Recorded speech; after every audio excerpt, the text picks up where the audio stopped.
Olá, gente boa. Então, um recipiente cilindro cujo peso é de 79 newton está invertido e imerso em uma bacia de água conforme ilustração na figura abaixo. Determine a diferença de altura H no manômetro e a força F necessária para manter o recipiente na posição ilustrada na figura. Então, primeiro ele está querendo que a gente ache esse H e depois a força necessária para manter esse recipiente da forma como ele está aqui, tá bom? Então, a primeira coisa que a gente faz, vamos encontrar ou tentar encontrar essa altura H. Então, se vocês observarem, apesar desse tubo aqui ele ser mais largo do que esses outros tubinhos do meu manômetro, a gente pode considerar isso aqui tudo como se fosse um manômetro, né? Porque de qualquer forma isso aqui é um manômetro. Então eu pego esse tubo, eu começo a empurrar esse tubo aqui para baixo, o líquido aqui, esse ar, né? Conforme ele vai descendo na água, ele vai pressurizando e essa pressão ela vai sendo sentida aqui, ó, para esse outro fluido manométrico. Então, como a gente já viu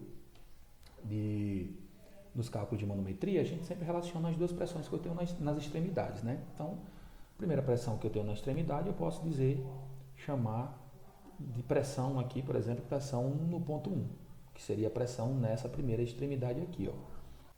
A pressão aqui, eu digo que é P1. Então, a gente sempre relaciona as duas pressões, como a gente já fez, né? Então, vem aqui, ó, P1 vai ser igual à pressão que eu tenho no outro lado, que seria essa pressão que está agindo aqui, ó, na superfície desse fluido manométrico. Essa pressão aqui é a pressão atmosférica, né? Está aberto, pressão atmosférica. Então, eu tenho que P1 é igual à pressão atmosférica do outro lado. Então, se eu estou nesse ponto aqui, ó, o que é que eu vou fazer agora? Agora eu vou descer até encontrar outra interface. A interface ela está aqui, ó. E eu sei que a pressão que eu tenho nessa interface é a mesma pressão que eu tenho nesse ponto. Então, se eu encontrar a pressão nesse ponto aqui, eu sei que essa pressão é a mesma da interface, do outro lado. Então, eu vou descer para cá.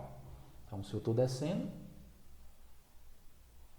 mais gama do fluido vezes a altura, que é o que eu estou querendo.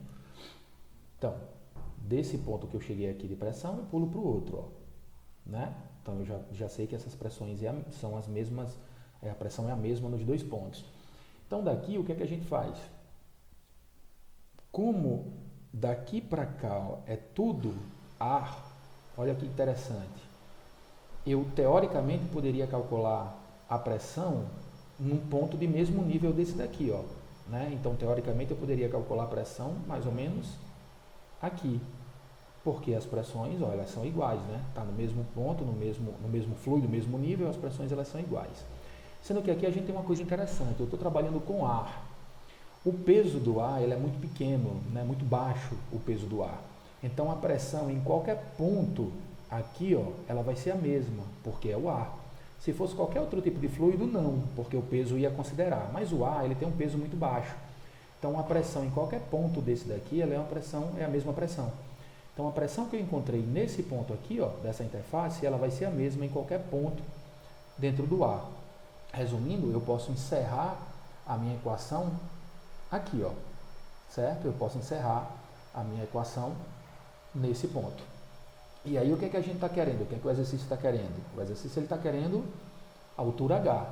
Será que a gente já tem todas as informações para eu calcular o H? Então, colocando para cá, ó, eu tenho que o H vai ser igual a P1, né? Menos o P ATM dividido pelo gama do fluido. Aí a gente vai analisar, será que eu já tenho todas as informações? Por exemplo, a pressão atmosférica eu conheço, né? A pressão atmosférica. O gama do fluido eu também conheço. E aí a gente precisa lembrar aqui, ó, que o gama do fluido vai ser igual à densidade relativa, que foi essa que ele forneceu, né? Vezes a massa específica da água, que é 1000, vezes a gravidade. Isso aqui é o peso específico do fluido, né? Lembrando que a massa específica da água, ela sempre vai ser 1000, que é a nossa referência. Tá bom? Então eu tenho essas duas informações, mas o P1, eu tenho pressão no ponto 1? Eu conheço essa pressão no ponto 1? O que é que vocês acham? Não tenho, né? O exercício não forneceu em nenhum lugar essa pressão no ponto 1. E professor, como é que eu acho essa pressão no ponto 1? Ela é muito simples, é só a gente ter a ideia dos conceitos da pressão que a gente estudou. Percebam, isso aqui não é água, eu não estou na interface líquido-gás, né, ou líquido-ar. Então, se eu sair daqui, ó, e eu chegar aqui, ó, eu estou fazendo isso tudo pelo mesmo fluido, né, que é a água. E ele não está no mesmo nível, ó. O ponto de pressão que eu tenho aqui é a mesma pressão que eu tenho nesse ponto, ó. Não é, ó, a pressão que eu tenho aqui é a mesma pressão que eu tenho aqui, porque eu estou saindo e voltando para o mesmo fluido, ó. Então, basta que eu conheça essa pressão aqui fora, que eu sei que essa pressão é a mesma pressão que eu tenho aqui. E como é que eu calculo essa pressão? É aquele cálculo da pressão hidrostática que a gente já viu, né? Que pressão é essa nesse ponto? Então, para eu calcular a pressão nesse ponto, que eu vou chamar de P1 também, né? Já que as pressões elas são iguais, então para eu calcular a pressão nesse ponto, eu venho aqui, ó, e eu tenho que P1 é igual a pressão atmosférica mais o gama da água, né? Isso aqui é água, certo? Gama da água vezes a altura, que é 0,2. Tá bom? Então, o que é que a gente vai fazer? Onde tiver o P1 aqui, ó, se vocês quiserem resolver logo isso aqui, vocês podem ficar à vontade, mas eu vou substituir aqui, ó, tá? Onde tiver o P1, eu vou substituir. Então, eu vou puxar essa equaçãozinha aqui para baixo, ó. Então, H vai ser igual a P ATM mais gama da água vezes 0,2 menos P ATM. Por que eu fiz isso? Porque aí eu já vou eliminar as pressões atmosféricas pelo gama do fluido. Então, ó, pressão atmosférica morre com pressão atmosférica. E eu tenho que o H, ele vai ser simplesmente o gama da água vezes 0,2 dividido pelo gama do fluido.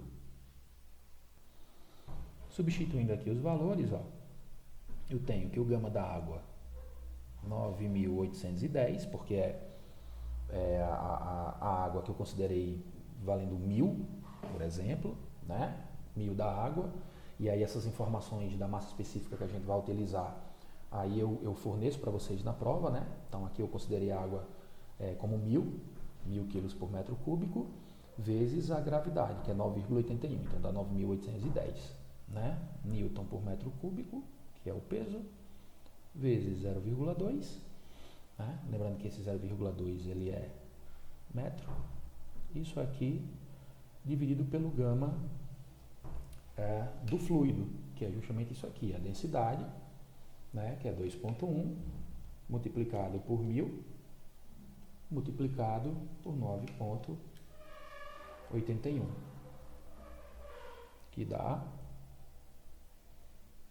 20.601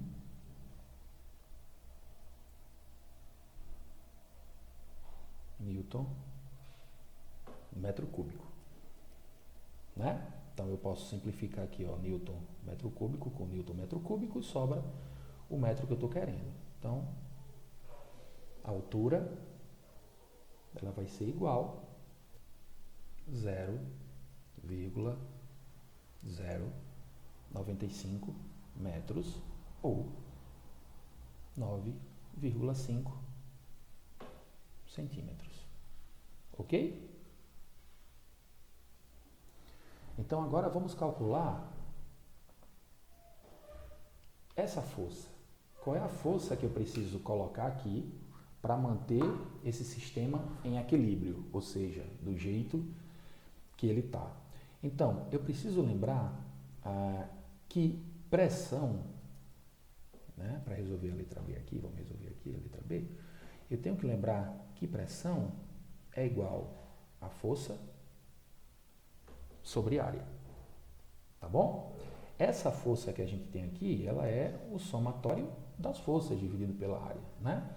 Nesse caso aqui, eu posso considerar que a pressão ela vai ser a soma da força, que é o que eu quero encontrar, e o peso, né? Que ele fornece o peso do objeto. Isso aqui dividido pela área, tá bom? Então, a minha força ele vai ser igual a pressão vezes área, pressão vezes área,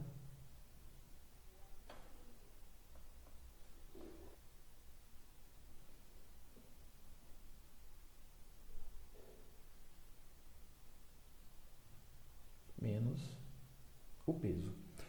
Essa pressão que eu tenho aqui, ó, é simplesmente a pressão que eu tenho no ponto 1, que eu já calculei. Ó, gama da água vezes 0,2. Então, eu venho aqui e substituo. Ó, força é igual a P1 vezes área menos o peso. Tá bom? Então, fazendo isso, eu tenho que a força vai ser igual à pressão, que é o gama da água vezes 0,2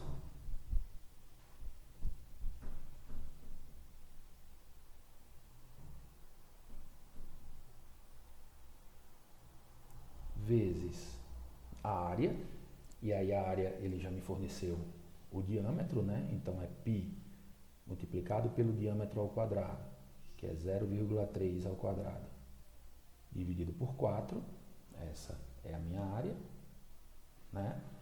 Isso aqui tudo,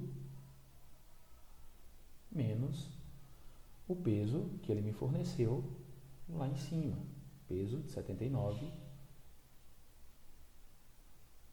Newton. Professor, mas isso, aqui eu tenho Newton, ó, aqui eu tenho Newton, né? Newton. Esse lado aqui também vai ser Newton, já que você não colocou as unidades, a gente pode colocar aqui só para que vocês possam ter uma ideia, ó. Então aqui percebam, aqui eu tenho peso específico, então eu tenho Newton por metro cúbico multiplicado pelo metro, que é o de 0,2, multiplicado pelo metro quadrado, que é a área, ó, metro cúbico com metro cúbico. Então sobra o Newton. Tá joia? Então, para finalizar, substituindo todos esses valores aí, essas informações,